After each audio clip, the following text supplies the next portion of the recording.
მოგესალმებით, ამ ვიდეოში გაჩვენებთ, როგორ დარეგისტრირდეთ მარტივად ფარმასის ვებსაიტზე. პირველ რიგში დააჭირეთ მარჯვენა ზედა კუთხეში ავტორიზაციას, შემდეგ კი წითლად მონიშნულ რეგისტრაციას. აქ კი უნდა შევიყვანოთ ჩვენი მონაცემები. პირველ რიგში მივუთითეთ აქტიური ელფოსტა, რომელსაც იყენებთ.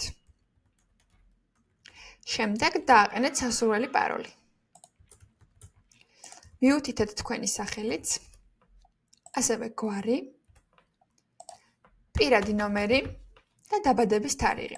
აქვე გაითვალისწინეთ, რომ არასრულწლოვან პირებს რეგისტრაცია ჩვენს ვებსაიტზე არ შეუძლიათ. იმისათვის, რომ დაამატოთ თქვენი დაბადების თარიღი, პირველ რიგში დააჭირეთ თვისა და წლის ნიშანს, შემდეგ ისევ წელს და ამოირჩიეთ თქვენი სასურველი პერიოდი. ვთქვათ 1998 წელი.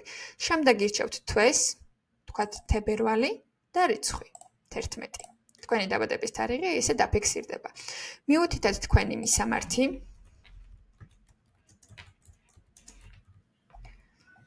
Facebook-ის მითითება სურვილისამებრ შეგიძლიათ, თუ გსურთ არ დაამატოთ თქვენი Facebook-ის მისამართი. მივუთითეთ სქესი, ქვეყანა საქართველო, ქალაქი თუ კი თბილისში ბრძანდებით თბილისი, ან რომელიმე სხვა ქალაქი, სადაც იმყოფებით და თქვენი მობილურის ნომერი. დაეთანხმეთ წესებსა და პირობებს, დააჭირეთ რეგისტრაციას და სულ ეს არის, თქვენი პროფილი შექმნილია.